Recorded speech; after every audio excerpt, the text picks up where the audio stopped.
નમસ્તે મિત્રો. આજે મારે વાત કરવી છે આપણા જીવનના એક એવા પાત્ર વિશે કે જેનો સ્નેહ કદાચ ક્યારેય સમજાતો નથી અને સમજાય છે તો મોડું થઈ જાય છે. અને એવું પાત્ર એટલે પપ્પા.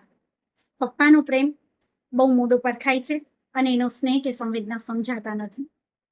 એનું કારણ પણ છે. આમ તો પપ્પાનો ટૂંકો પરિચય કહો તો પપ્પા ખાલી નામ નહીં, આખી ઓળખાણ છે. એટલે આપણા શાસ્ત્ર હોય કે સાહિત્ય, બધે જ આપણને માનો મહિમા અને માના ગૌરવગાન કરવામાં આવ્યું છે, માના ગુણગાન કરવામાં આવ્યા છે. એટલે માની મહેનત કે માનો મહિમા આપણને સમજાયો છે.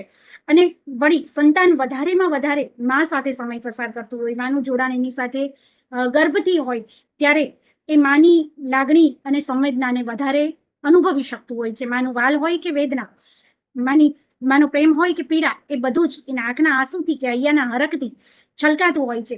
તેથી બાળક એની સાથે તાદાત્મ્ય અનુભવે છે, બાળક તે સમજી શકે છે અને તેનો અહેસાસ કરી શકે છે. અને તેથી જ કદાચ બાળક મા પ્રત્યે વધારે સંવેદનશીલતા અનુભવે છે.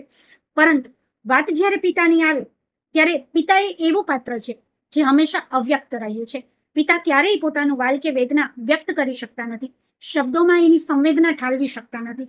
અને એટલે જ કદાચ એ સ્નેહને સંવેદના બાળક સમજી શકતું નથી.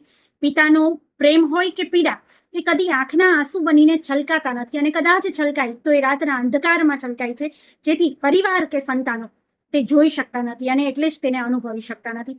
પરિવારની પરવાને કાયમ અંગે ઓઢીને ચાલનાર પિતા જરૂરિયાતો કે જવાબદારીઓ તેને વ્યક્ત થવાનો વખત જ નથી આપતી. બાળકને બાળપણથી જ કંઈ કરીશ તો પપ્પાને કહી દઈશ, આવું ઘણી વાર સાંભળવા મળે. એટલે ત્યારથી જ બાળ મનમાં પપ્પાની એક અલગ છબી ઘડાતી હોય છે. બાળકના માનસમાં પિતાની એક ખૂબ ખીજાળ, ગુસ્સાવાળા કે કડક કિરદારનું ચિત્ર ઘડાતું હોય, જેને પપ્પાનું ગંભીર વ્યક્તિત્વ સમય સાથે સાચું બનાવે છે. પોતાની અઢળક ઉપાધિઓ છતાં તે પિતા સંતાનોની સગવડને સવલત સાચવવામાં પાછીપાની કરતો નથી. સંતાન તો માત્ર સપના જુએ છે, એને પૂરા કરવાનો પરિશ્રમ તો પિતા કરે છે.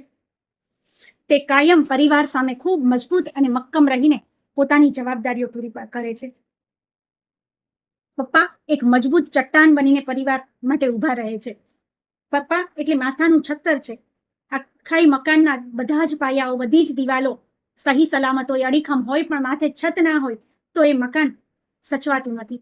એ મકાનની મજબૂતી સચવાતી નથી અને એ મકાન સુરક્ષા આપતું નથી. બસ પપ્પાનું પણ કંઈક આવું જ છે.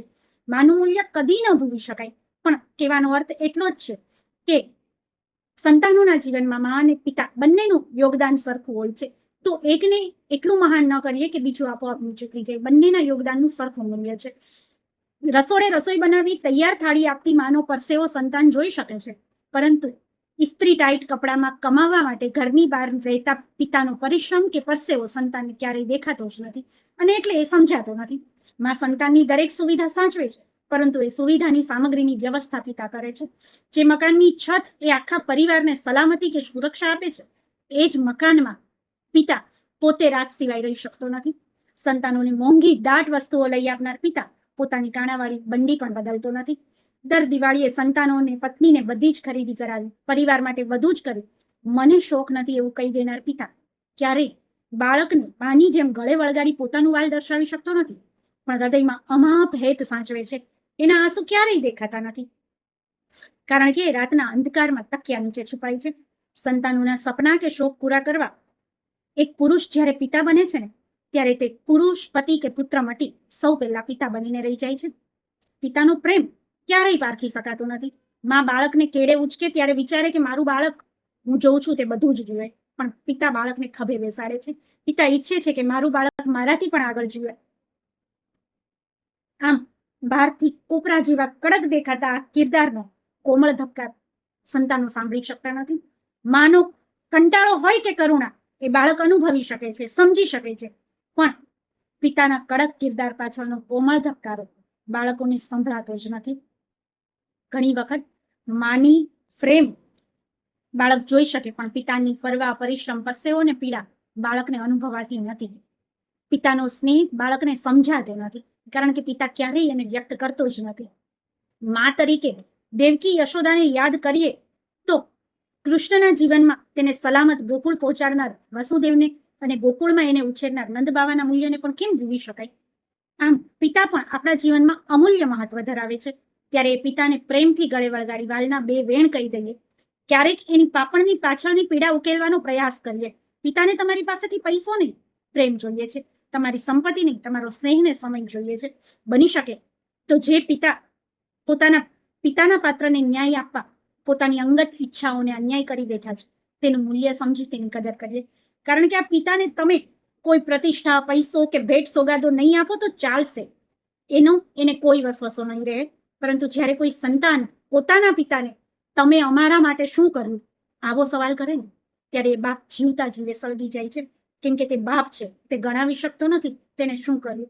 કારણ કે તમારી સુધરેલી જિંદગી એ એની બગડેલી ઉંમરની અહેસાનમંદ છે. તમારા બ્રાન્ડેડ કપડાં એ એની કાણાવાળી બંડીને રફુ કરેલ પેન્ટના પ્રતાપે છે. તો માને જો દેવીનો દરજ્જો અને આદર આપીએ તો પિતા પણ એ જ મંદિરના ભગવાન છે, એ ભૂલવું નહીં. પપ્પા એટલે રિયલ હીરો. મારું માન ને પાન. પપ્પા એટલે સુરક્ષા અને સલામતીનું સૌથી પહેલું સ્થાન. પિતાની છાયા મળી હોય તો એ છાયાને સાચવી લેજો.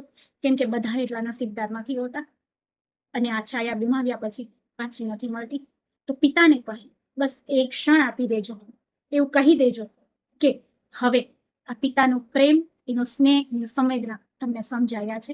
બસ વાલથી એના ગળે વળગી લેજો અને કહી દેજો કે પિતાનું તમારા જીવનમાં કેટલું મહત્વ છે, પિતા તમારા માટે કેટલા ખાસ છે. બસ આ ક્ષણ એના આખા જીવનના થાકને ઉતારી દેશે અને એના હૃદયને સ્નેહથી ભરી દેશે.